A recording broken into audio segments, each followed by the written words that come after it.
right, everyone. Well, welcome to the March edition of Real Space Strategy Live. I am your host, Christopher Stone. It is that time to begin.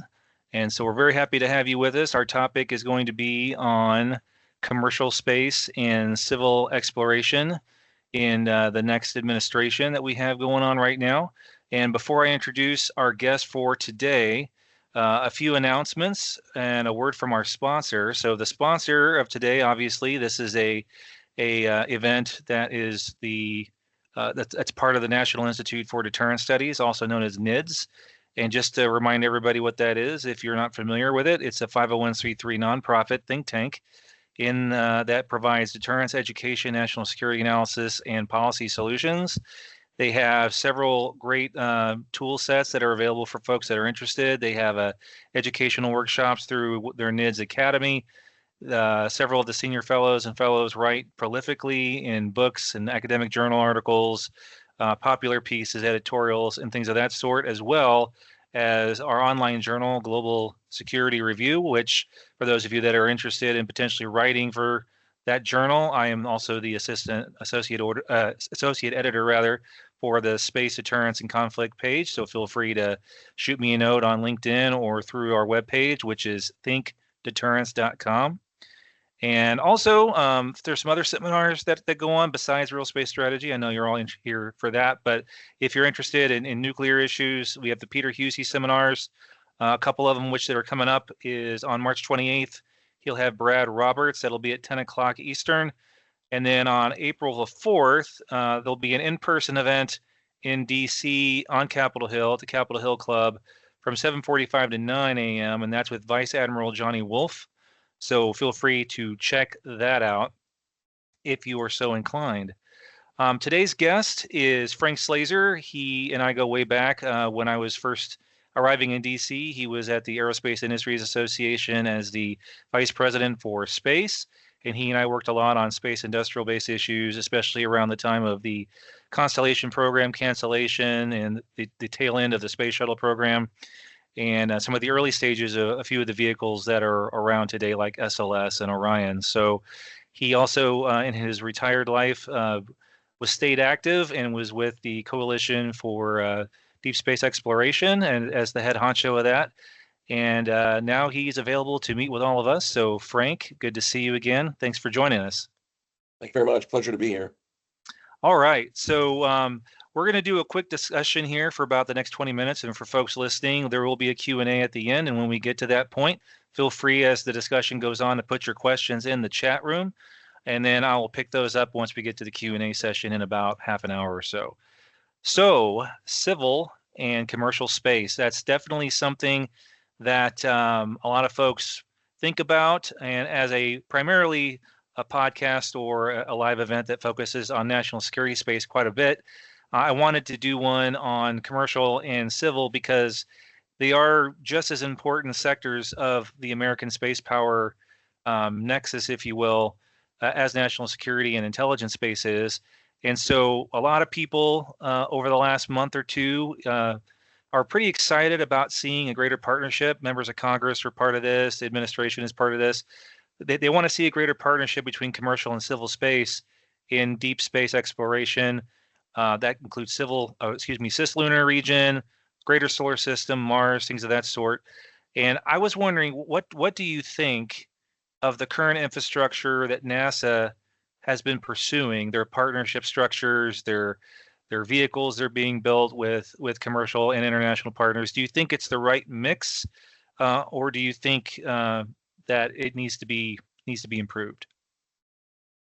I think largely it's the right mix. I think there's a temptation by NASA, and I think DoD runs the risk of doing this too with using commercial for more things.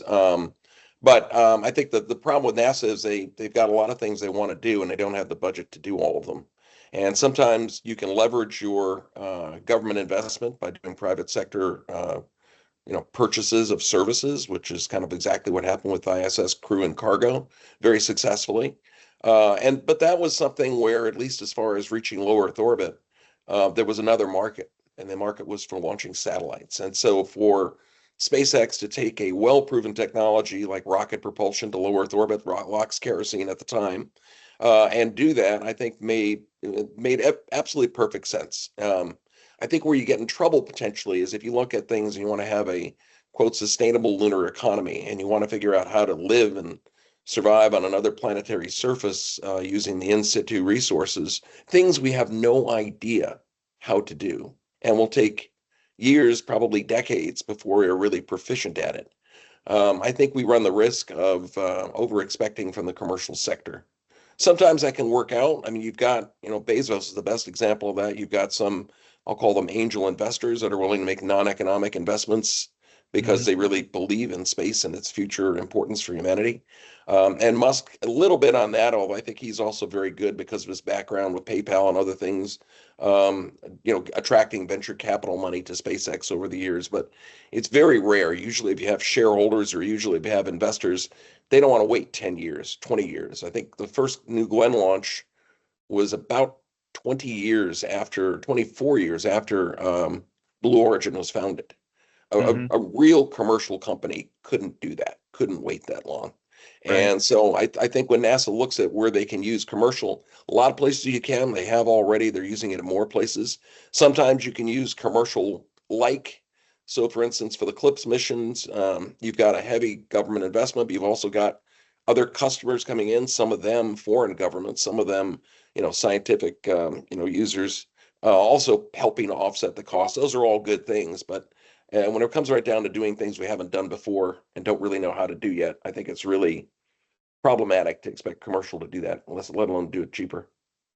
Yeah, I know there have been some arguments. I've seen a lot of this discussion in meetings on my professional side as well as on social media that a lot of folks are concerned about, for example, the flight rate of SLS and Artemis, that if you have a timeline that you're trying to get to, and of course if you start from the timeline of Artemis before the name shifted back to the original building of these some of these components with the vision for space exploration in '04 to now, it's been quite a few years, and we've only flown one SLS Orion stack in that length of time, and they're already pushing it back a few years. And I know there was a hearing recently of space experts. I think one was a AIAA veteran, and others was Dr. Scott Pace from the Space Policy Institute at GW University.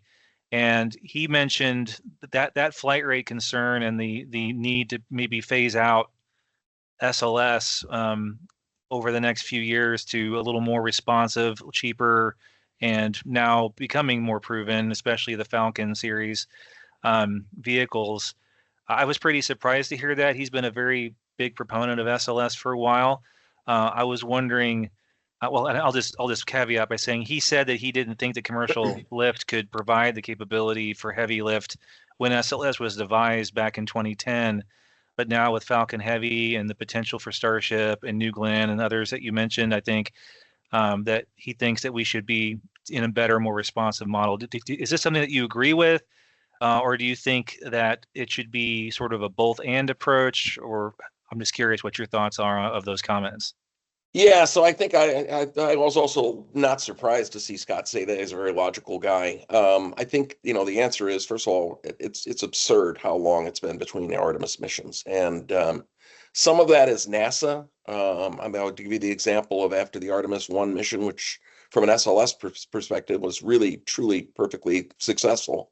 Hmm. But then for the Orion, you had some damage to the heat to the ablation on the heat shield that we hadn't expected. It took like months, like 18 months, I think it was, before they actually came up with what they're going to do. And what they're going to do was not redesign it right, at least not right now. They're buying time for that by taking a different trajectory to put it less thermal stress on the heat shield. So to me, the idea that it took that long to even just get that decision made Yeah. shows there's something sclerotic there that needs to be addressed. But beyond that, the bigger picture, I think, is quite frankly, Congress has not given NASA enough resources to do the Artemis mission, whether with SLS or with commercial providers. I think SLS costs money for a lot of reasons. One of them is the flight rate. You drag this marching army, all this infrastructure, all these facilities along, and you only use them once every 2, 3 years. It's going to be an expensive use. It's Right. also not good from an operational perspective because you're not going to have people getting really proficient in doing operations if they're only, have to review the training manuals every year and a half, 2 years before they get ready for the next mission. But then the other thing I think that's out there, and we really have to ask ourselves is, do we want to be a monopoly, have a monopoly provider? I would be very concerned with giving up on SOS until we have two successful commercial providers. The Starship's not there, and New Glenn had one successful mission, which is great, but that's not yet a proven system. I Right. think it'll be before the end of the decade before we really have two commercial heavy lift vehicles. And in that time, I think the NASA people and the contractors, I know the contractors have been trying to work on this, can be looking for ways to reduce SLS costs and see if they can find some other commercial customers. But that's going to be very challenging. I think in the long run, if we can get at least two commercial heavy lift vehicles out there, it might be time for SLS to be phased away. Yeah, I got that impression that that's pretty much what Scott's point was, is that once we get both New Glenn and others, operational and proven, sort of like as the Falcon 9 has become proven for the most Yep, part with its very high flight rate. I mean, a good year of launch rate used to be 5 from yep, Cape and maybe 2 from California. Now we're doing that many in a month. yep. It's So absolutely that astonishing. it is. It's totally awesome. I also with thinking about the Artemis flight rate. I know Artemis 2. I went down for the Artemis 1 launch, and if you count the EFT-1 flight of Orion, there's been 2 space flights of Orion, Yep. one launch of Orion with SLS, and you think they would have kind of figured this out a little quicker, like you said, but I wonder if some of that is just a different mentality from commercial, because SpaceX has the fail forward mentality, and they can do that to some degree with some of their clients that have good insurance and indemnification and things on it. When you're dealing with crewed vehicles, obviously that might create a lot more pause. um, I remember when Crew Dragon was being discussed, originally NASA, if I remember right, wasn't all too comfortable with a horizontal assembly, and they really weren't comfortable with fueling while the crew is on board. Because in the past, they did all the fueling prior Yep. to boarding of the shuttle or Saturn or whatever. I'm curious if you think that and this is kind of an extra question, that with Isaacman potentially coming on board as the NASA administrator. Obviously, he's a entrepreneurial type guy. He's obviously flown in space, partnering with SpaceX a couple times, including beyond the Van Allen belts on his last one. Um, do you think that NASA headquarters level guys like Isaacman and whoever his deputy ends up being could help with some of that? Or is that something that is just fully ingrained into sort of the mentality and the psyche of different programs and different centers? Yeah, I can't speak to the psychology, but I'll say this is if you look at the difference between Apollo and SLS, one of the biggest differences, and this is reflected in how how Starship is being done by SpaceX, was Apollo was a hardware-rich program. Mhm. They had, I think it was on Apollo 5, they had a hiccup on one of the Saturn Fives. They didn't lose it, but they had some problems reaching orbit. And, they had enough hardware in this flow and they could update that and they could, move forward and pretty quickly. And all the same thing with Apollo 8. Lunar module wasn't ready yet. We wanted to get some cards on the table showing we were getting close to reaching the moon during the middle of the Cold War. So he did a fly around of the moon. You couldn't have done that with the current architecture where the next one's going to hopefully be the end of this year. The next one's going to be 2 or 3 years after that. The next, you don't have the time to adjust to what's happening. And so Right. I would hope that we would get more hardware rich. You can do that with a government program. The problem is the money. It goes back to the fact that I think NASA twice before went to the Congress and said, "Hey, back you mentioned earlier the 2004 initiative under George W. Bush. But George H.W. Bush in 1989 Yep. came up with a plan, the Space Exploration Initiative. And NASA went out and figured out, well, it's going to cost like $1 trillion, whatever the number was. But it was very huge for the time, especially. And Congress kind of said, okay, well, we're not doing that, and didn't fund it and didn't support it. Same thing happened with the George W. Bush initiative, where we wound up getting Constellation kind of killed. And it's ironic because I recall that Norm Augustine's words in his introduction to the report they did that kind of sealed Constellation's fate kind of said essentially that at the rate the program is being funded, we're not going to be able to achieve a moon landing until the mid 2020s. Now, this was in 2009, the mid 2020s, and that's neither a pace that's inspirational nor likely to succeed in advancing exploration. Now we're beyond that date, and some of it's the back and forth over Constellation and SLS and Orion between the Obama administration and the Congress, and some of it is just plain underfunding. When under the first Trump administration, which did a lot of great things for space, they came up with the idea of like landing on the moon in 2024. A lot of people thought that was a politically driven date because that would have been Trump's second term ending and potentially Mike Pence running and being the chair of the Space Council. Maybe somebody could hang his hat on as a big accomplishment he achieved. I don't know for sure if that's what happened exactly, but I can tell you this: the funding didn't follow. The budget that year for Artemis was lower by a few, I think, tens millions of dollars than it was before they made the 2024 announcement. So I think we've not been honest about how much these things are going to cost, particularly if you want to do them quicker. And I think the way NASA did it after seeing it die twice when they sticker shocked the Congress with the money, NASA kind of said, well, let's just plan the next increment. I'll give you the next 5 years of budgets. In 5 years, we'll figure out what we're going to do next. Now, sometimes that makes sense. Like, for instance, you wouldn't want it to plan how you're going to populate the new world with immigrants using Columbus ships, because that technology was never going to get millions of people over here, right? It only happened when they had steamships and you had really big ocean-going liners that you could bring over large numbers of people. So to some extent, it makes sense not to try to judge how much is out there. But on the other hand, not really facing up to the fact that it's an expensive proposition and making the case for it and making the argument that this is needed. And of course, trying to find some ways to save some money by leveraging commercial sources or leveraging international partners. All of those things are essential, but at the end of the day, it needs more money. Yeah, it needs more money, and I think it needs a little bit more freedom to make some mistakes. Obviously, you don't want to see people killed, because I remember working on a program with the Defense Production Act Title III Authority. We were working on several different industrial base issues in the supply chain after Constellation was canceled that impacted a bunch of different services and agencies in the government that have space equities. NASA was just being one of them. Yep. And NASA we were trying to get people to give budget as part of this agreement for the Title III funding and to have it matched to try to help industrial capacity. And anyway, the poor NASA guy, and if I mention his name, you'd know him, but I'm not going to do that here. But anyway, he went to all the different centers that might have any connection whatsoever to the capabilities and technologies and industrial issues, just to get $1 million over 5 years to add it to the pot. He got it all done. Once it got to the executive council at NASA headquarters, it got canned.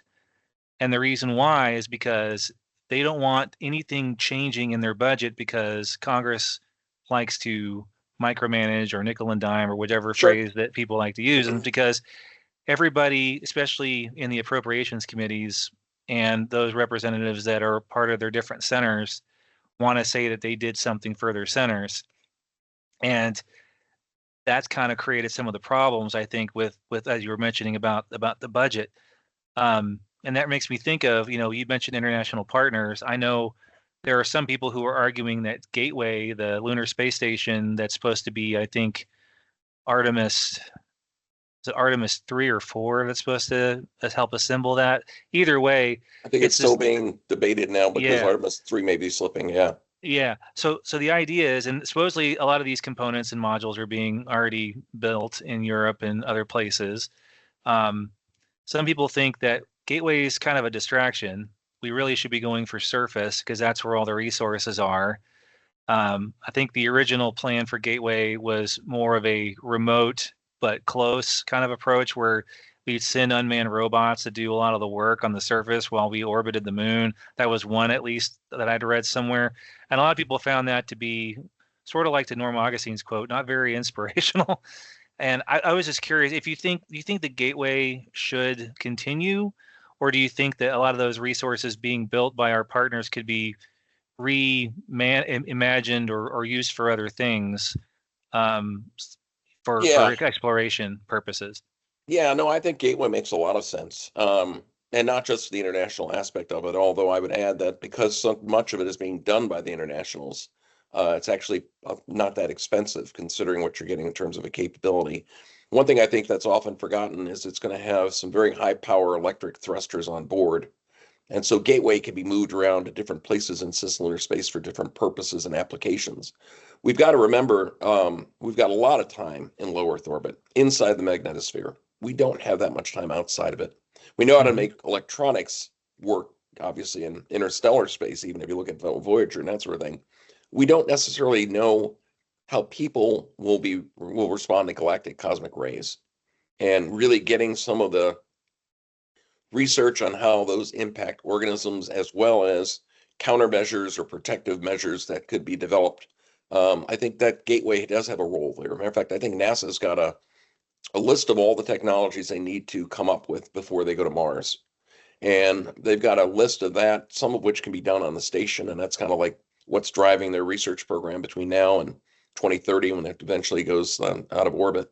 But then the other thing is they've got plans for how they start ramping up on Gateway, which at the moment is only going to be intermittently crewed. But you can imagine putting a module up there that could have a rodent facility or something like that to for a long-term exposure to see what kind of an impact or what kind of mitigation strategies and how those work. The other Hmm. thing I'd note with Gateway, again, with its adaptability because it can move, um, in the future, if we want to go to Mars, if we really get a really good result on the lunar surface of understanding where ice is and how we can mine it and how we can ship it up for use for a Mars mission, Hmm. you're going to need to assemble all that stuff somewhere. So bringing up the lunar water or lunar oxygen and hydrogen, or actually just bringing up the water and then breaking it apart using solar energy and on an automated facility adjacent to Gateway. Then you send up your Mars craft. They fuel up there using lunar resources, save a lot of money by not having to bring stuff up from the Earth's surface, and you move Hmm. on. And then lastly, I kind of walked past the international component of it, but we as a nation made commitments to our partners. They're not treaties, they're not obligations. We could walk away from them if we wanted to, yeah. But those things that build on the decades of progress we made working with the Europeans and the Japanese on the first the space shuttle, the Canadians also, then on the ISS, and now on Artemis. It's just this long tradition of success and flexibility, and it's just been incredibly beneficial. So I hope that Gateway is continued, and I hope I could see it having a lot of roles in the future. Yeah, I just I don't know if a lot of folks listening know this, but the service module on the Orion spacecraft is made by the Europeans. I think it's based loosely on the automated transfer vehicle Yes. Yep. resupply module that they used to use a few times on the space station. And so that's why if it looks familiar to those who see pictures of the sort of TIE fighter looking solar panels, that's why it looks just like it because it is. Yep. So speaking of that, you were kind of touching on strategy for the future, because this is a space strategy focused event, obviously.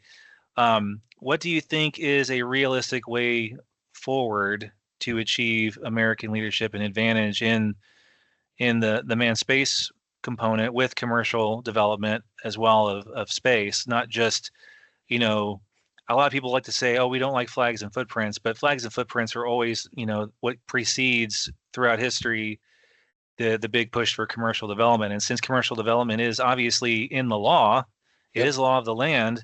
A lot of people don't remember that, it seems.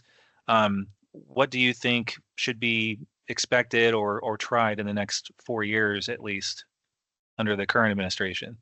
Well, I guess the first thing I'd say is that I think we tend to jump the shark a bit on our expectations for commercial.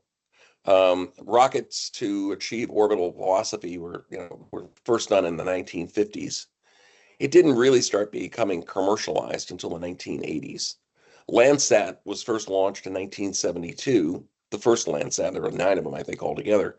Hmm. But it was really only in the 90s that you started seeing commercial imagery companies emerge as a viable business.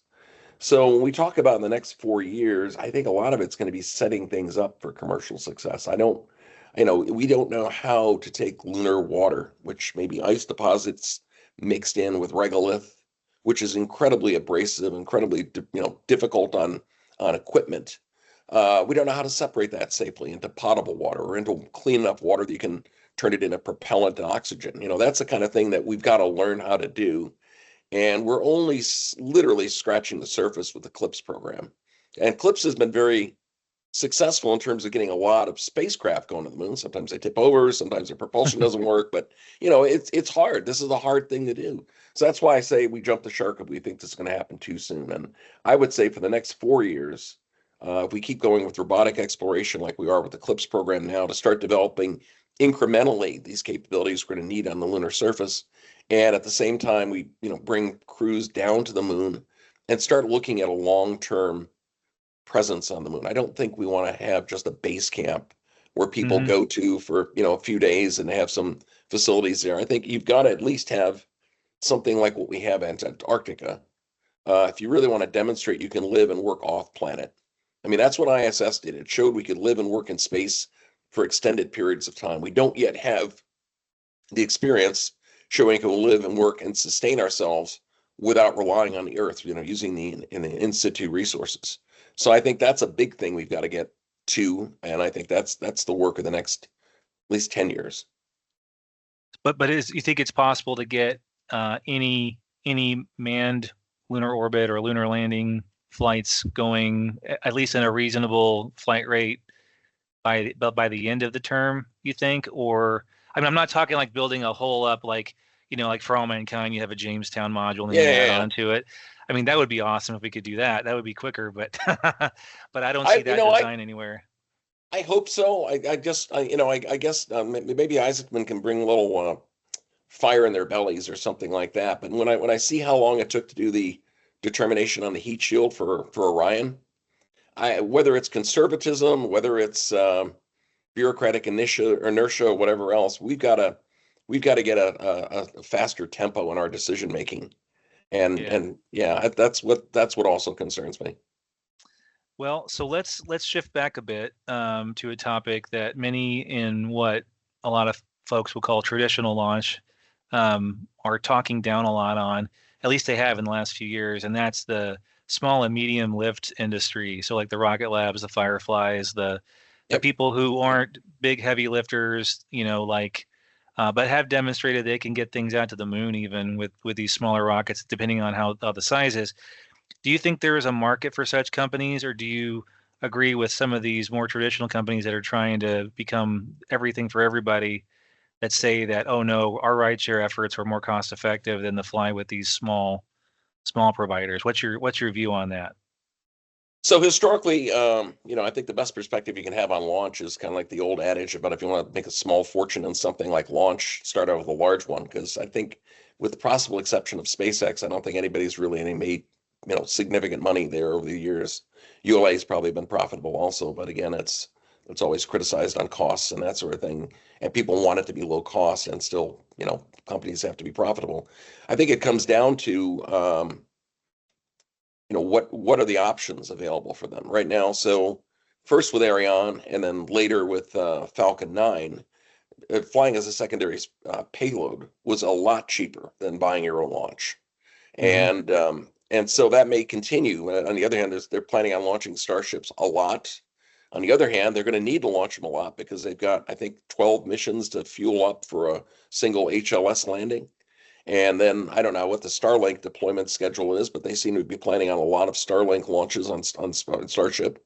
So, and then I don't even know what the business case is or the business model is for New Glenn. You've got to have the capability there. Will they need absolutely every ounce of capability on a Starship or a lunar launch on New Glenn for that purpose, or will they be going to the right orbits? Will Starship launches be going equatorial because that's where your moon mission is, and you won't really have any extra capability to use if you want to go polar for an Earth observation system. So Hmm. I would say I would say it's going to be challenging to see if they succeed. I now live in Long Beach, California. We've got a little space startup community here, Relativity, and a bunch of other companies are out here, and I sure hope it works for them. But it's going to be very challenging. It is already, Yeah. but it's going to get more. Yeah, I remember telling a guy a few years ago who was wanting to get in on this when it was brand new and everybody was trying to start their own small launch company. I think they can be marketable. I think a lot of people who think they can't be is not true. They just have to be able to have that. And my question was always every business usually operates under a 5-year business plan. Yep. Um, and if you're reliant on government contracts for that business plan, it's probably not going to be very sustainable given all the other options that are out there and a lot of the hesitancy that the government typically has, the Space Force or NASA, because they tend to go with the people they know and have worked with in the past that have demonstrated reliability, so that they don't have that problem. And when you deal with a 5-year defense program that is based on a annual budget process, which is the constitutional way we do things, it creates problems for people who want to plan. And so, like you mentioned, those angel investors or what kind of helps keep people like Blue Origin and others afloat until they can develop their stuff. And I hopefully I want to see them succeed. I mean, Firefly not only do that, but they landed on the moon successfully. Yep. So I think it's just a matter of demonstrating that it works and just getting the funding, like you said. But you The had other something else? aspect, and I'll mention this real quick because I have noticed this in the promotional materials I've seen for Relativity, but they are really focused on an exquisite customer experience. We don't always buy the cheapest things in life, right? And sometimes we want a better relationship with the people providing us services. And so maybe they can differentiate themselves by superior customer service. I recall when I was in working on the Delta program at McDonnell Douglas and later Boeing, um, our big competition for commercial launches was Ariane. And Ariane had this beautiful facility down in Kourou where you could actually in a huge wall with the view of the launch, and they would take you on tours of Devil's Island and all that sort of thing. The customers loved launching on Ariane because they got treated so well and they got a lot of attention. Now, if you wind up in a future world where between let's say Starlink, and I'm not casting any aspersions on SpaceX's customer relations right now, but in a future world they're launching 2 or 3 HLSs a year. They're launching 3 or 4 Starship missions a year. And you've got this, 7,000 pound payload that wants to go to Leo. Are you going to get much attention? I don't know. That's really the question. And focusing on that customer experience and focusing on making them feel like they're important, because for them, that's their business that's at stake. I once was at a presentation where somebody was talking about we launch rockets, and then one of the customers in the audience said something like, "No, you launch our missions," because they were thinking it exactly the opposite. The important thing is not the rocket; it's what the rocket enables. And Hmm. that to me is relatively focused on that, and I think that's hopefully a key for their success. Yeah, I know. I think I know what agency that was because I think I used to work there at one point in time. So let's. I have one more question, and then we'll get to the Q&A with the folks here. Sure, I always like to ask king for a day kind of questions at the end of these things because sure. I know a lot of folks with a lot of years of experience, like myself and you, especially you, have thoughts that you've been percolating over the decades. And if you were the space king for a day, what would be your strategic advice to Congress or the administration or both regarding funding? Because you mentioned funding earlier, um, for the civil commercial nexus and even national security, but just for like an American space strategy for the Yeah, next, what yeah. The would you one I say? the one I'd give you will definitely apply to national security as well. But as you are aware, there's an entity out there called the Aerospace Corporation, which is, intended to provide, really top-notch technical advice to the national security customers on things like rockets and satellites. And not necessarily every, new second lieutenant out of the Air Force Academy is going to know all that much about it. But you got people that have worked for decades in the industry that work for Aerospace Corporation and provide technical insight, assessment, validation, root cause analysis when there's problems or failures and that sort of thing. They do a great job technically. I'd want to set up a business corporation that did that similar function. I'd like to have a company out there that, they could be a profit company. You could think of somebody like a McKinsey or a Booz Allen or something, maybe could compete some companies to do this mission. But they would be in charge of looking at the business cases that are presented first of all, when NASA first wants to do something like, let's do a commercial procurement for X, they would actually go out and say, well, is there a business case that justifies doing it that way? So, for instance, with commercial cargo, they would have said, well, there's all these commercial satellites that want to go up and they want to, we only need 3 or 4 of these a year, but there's a viable business for a Falcon 9 that could do that, right? The other thing they could do is they could look at the claims of what the companies are saying is going to be their costs and see if they're credible.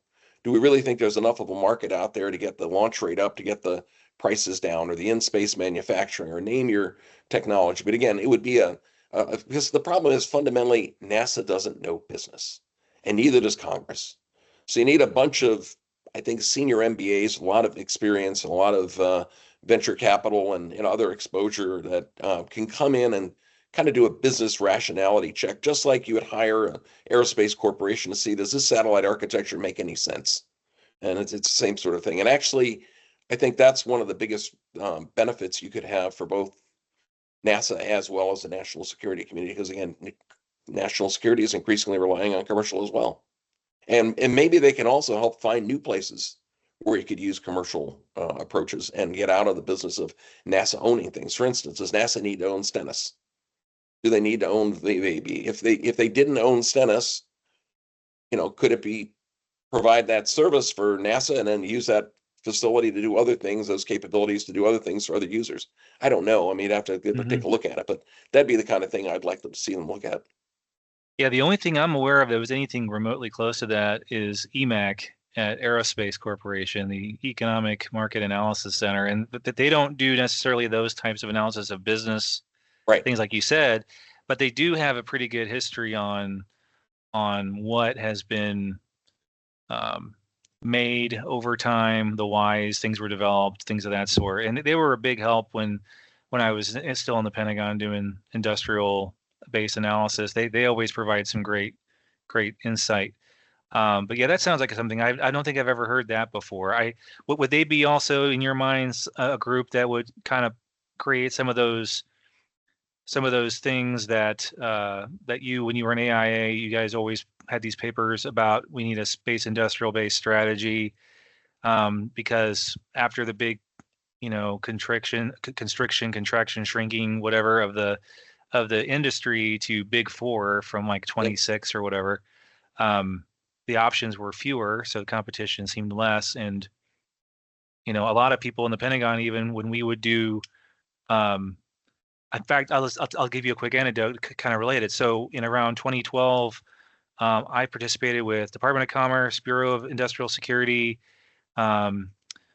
Space Intelligence Office, and a few other things that I worked with. We were doing this post-constellation industrial base impact for the second, third order supply chains. And we briefed this to a bunch of senior Pentagon people in various acquisition hubs.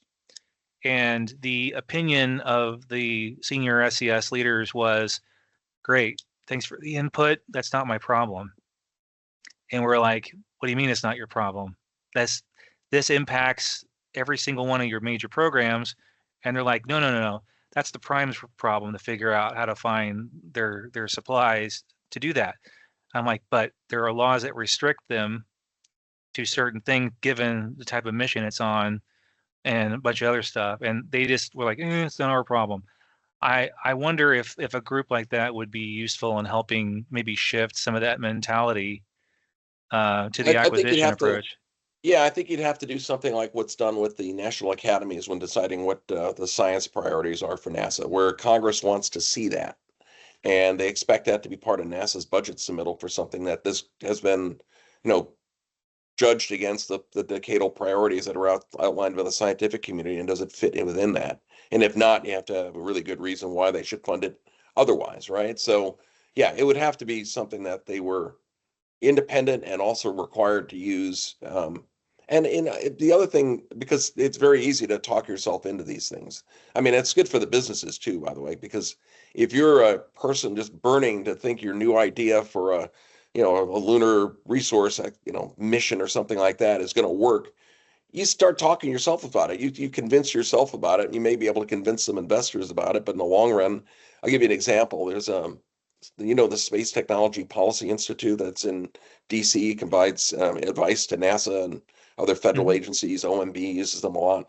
Yep. Back in about 2015, Pavia Lal was there actually at the time. They did a study on the commercial lunar market. Like, what's the real commercial lunar market in the foreseeable future? They came up with three things. One was lunar tourism, exceedingly low number of people that could afford it. Second one was collectibles, like bring back a moon rock or jewelry or something like that. And the third one was cremains, in terms of like you want to send grandpa to the moon so you can look up at the moons and like say hi grandpa instead of going to the cemetery or something like that. All those things together do not constitute a sustainable lunar economy, but that's the phrase NASA uses all the time when talking about what we're going to do on the moon and what Artemis is going to lead to. So at some point they just got, because they've never really talked about that study, even though I've never heard of anybody really refute it and say it wasn't really well done. It's just a question of it didn't give an answer they liked, so they kind of ignored it. Yeah. Well, let's open up to some of the audience questions. I see one on here so far, so if you have any others, feel free to throw them on the chat, and if not, I will keep asking good questions too. So Lisa Grossman put on here, and this is kind of mentioned what we were talking about before, but she said, you mentioned the way Congress has historically tried to protect its own centers, missions, jobs in specific districts, and how that's affected overall NASA funding. Do you think that's changing or likely to change in the new administration? And I'll even throw in the new Congress to add to the mix there. Yeah, so this is going to be another one of those areas where it's going to be interesting to see what the administration comes up with, particularly with regards to SLS, because SLS is tied to Michoud, which is in New Orleans, tied to Mississippi, Stennis, and tied to Florida, most specifically. And that's like 6 senators and probably 24 Congress people that care about those programs because of that. Um, I hate to say it, but and I won't get political in this too much, but the idea of Doge isn't a bad one. We could have efficiencies, but if I wanted to look at where to economize at NASA, I'd ask myself, do I need these facilities to do these same things that they were doing in 1969? So Stennis is a perfect example. That was set up under the Saturn program to test the F1 engines and huge amounts of noise and lots of distance around you to keep from having an explosion cause damage to civilians and that sort of thing. And then that was continued for shuttle, and now we're using it for the RS-25s for the SLS. But there's almost nobody else that uses it. They've even got an in-space capability there that they shut down after they went away from, I forget what it was called, but there was an in-space engine they were going to develop under Constellation that went away.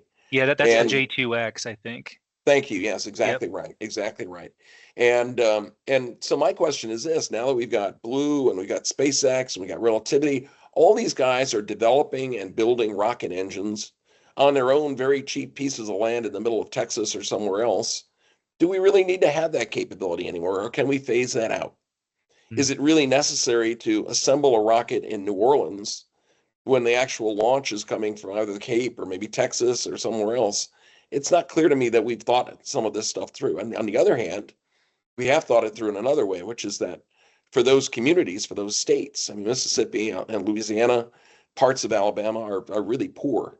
And so closing those facilities is not only going to lose the support of those members of Congress, at least it's not going to be as attractive to them because there's nothing in it for their districts, but it's going to have an economic impact on those states that will be negative. So I don't know. I mean, we really need to ask these kind of questions. If I was going to do a Doge like thing, I wouldn't just say all, new hires are gone because they can be. I'd say, what is NASA, and hopefully Isaacman will do some of this, what is NASA still doing that it shouldn't do anymore because it's not needed?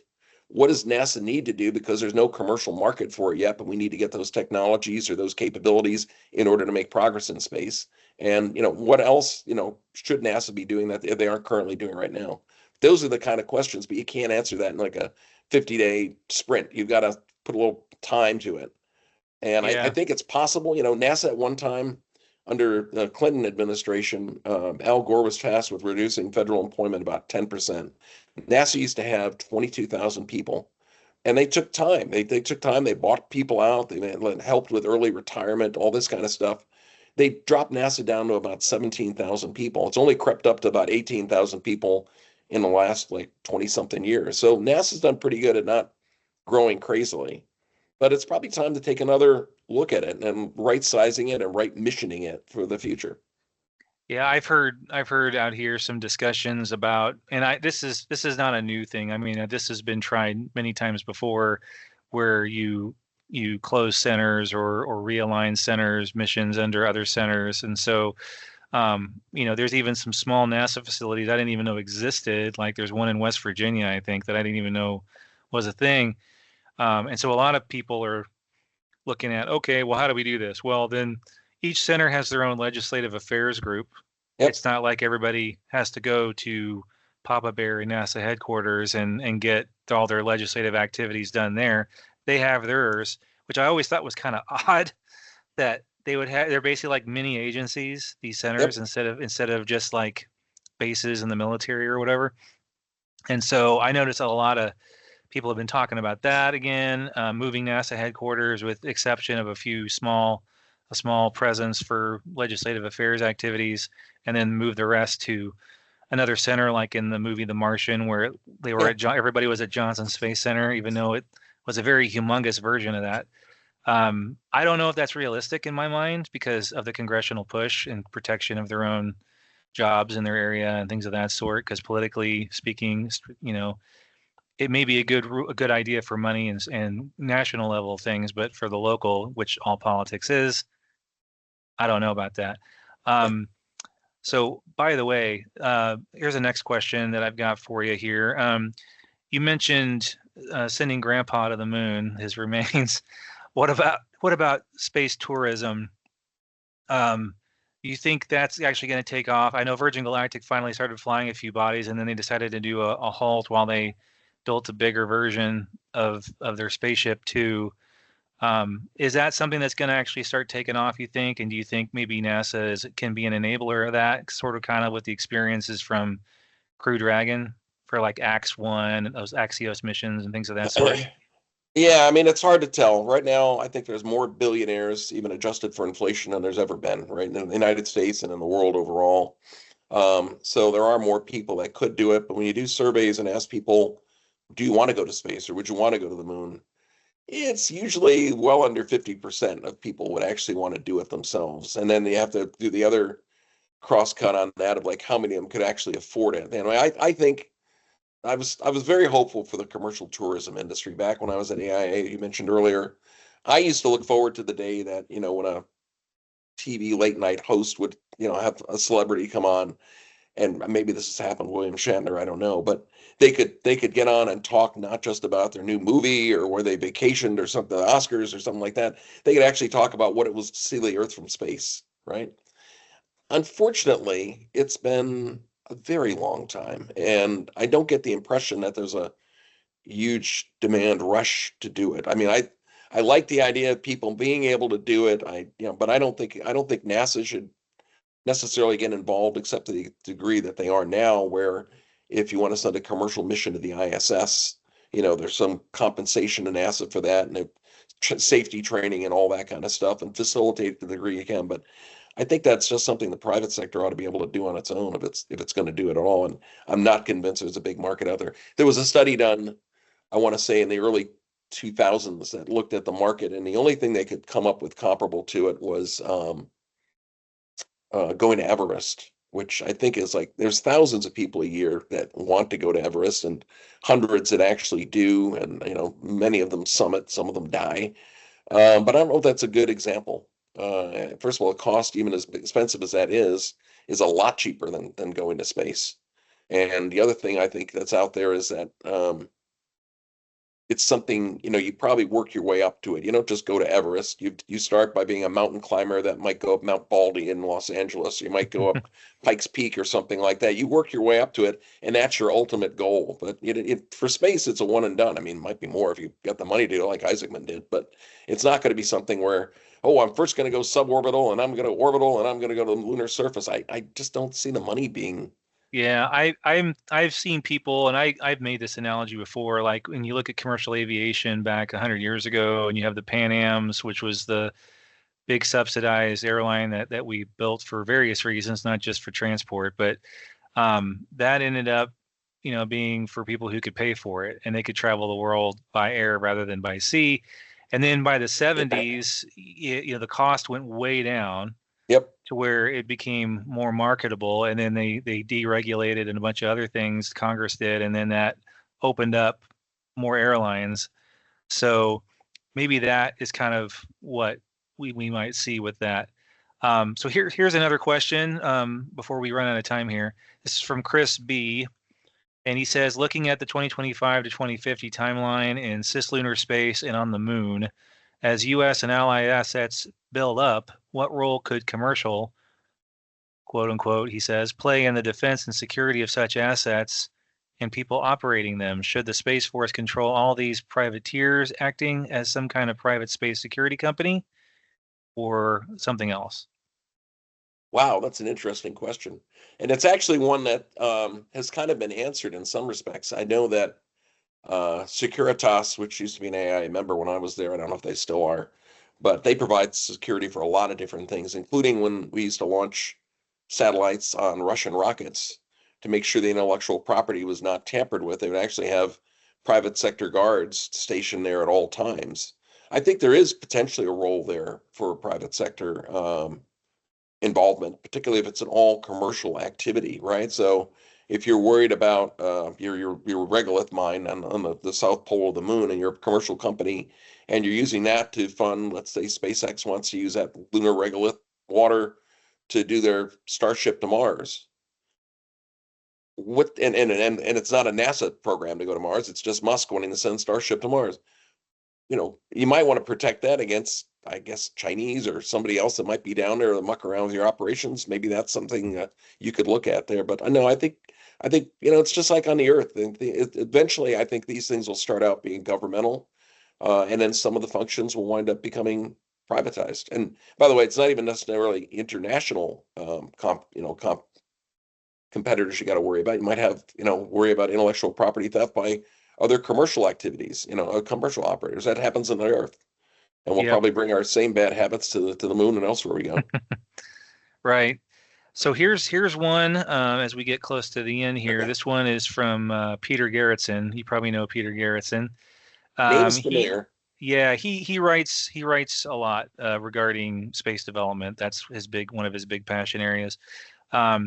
His initial question, and then he provides some what he means by this. He's asking why do you think NASA is not executing the intent of Space Policy Directive 1 as well as it could? In other words, he thinks that based on our conversation about architectures and things we had earlier, he says that the plans currently don't really accomplish permanent presence, and they will not make it on time and budget sustainably. And I think you mentioned that too. They are not significantly doing anything to use the resources yet. No plans for that.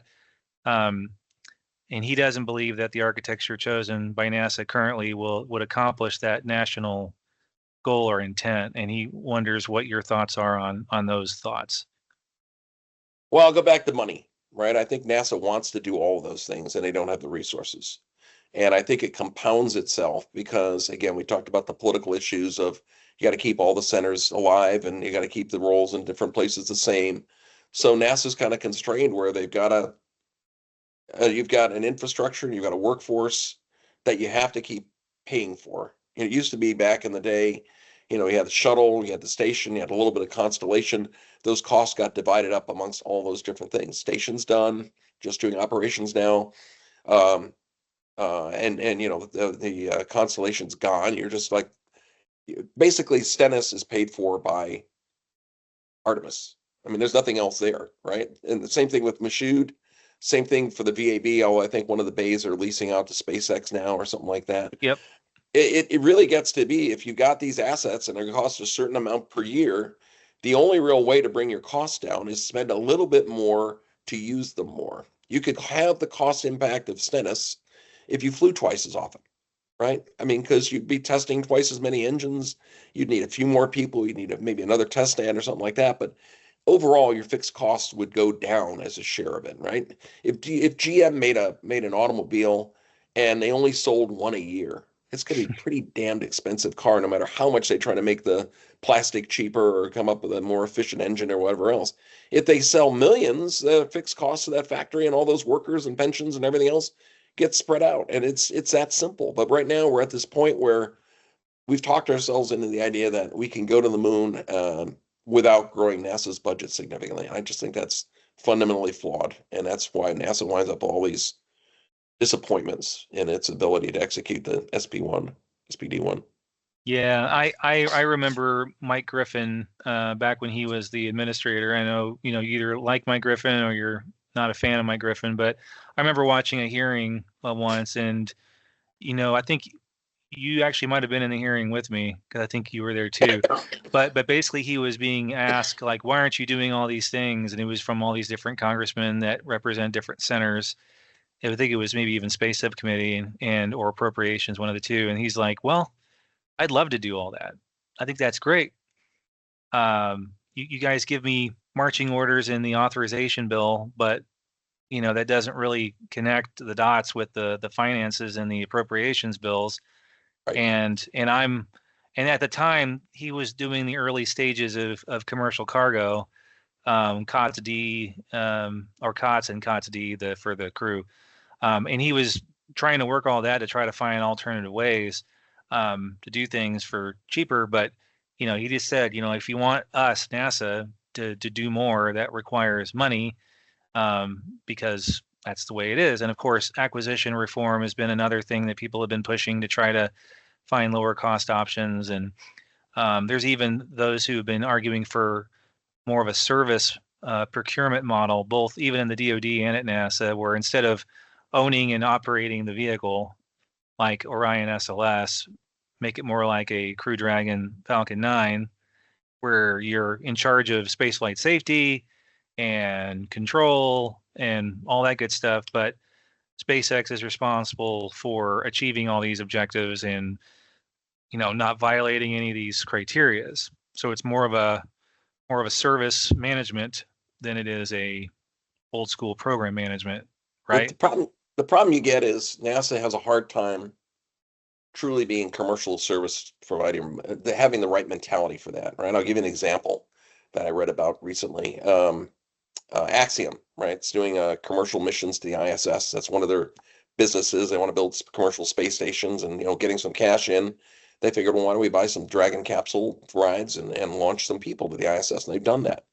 Well, in the course of doing that, NASA decided that, one of your astronauts on this mission has to be a NASA astronaut. So suddenly 25% of the potential revenue from that seat, even though the people they were flying commercially, like Michael Lopez, Mike L.A., are former NASA astronauts themselves. It's not like they aren't flying people that know what they're doing up there. Mm-hmm. But NASA wanted to have a NASA badged astronaut on each mission. So there goes 25% of the revenue. I don't know what that did to their business, but it couldn't have been good. Yeah. So if you were truly taking a service mentality on these things, I'd say great. And they do that for commercial crew and they do that for the commercial cargo program. But there's other places where they just don't. They just really don't.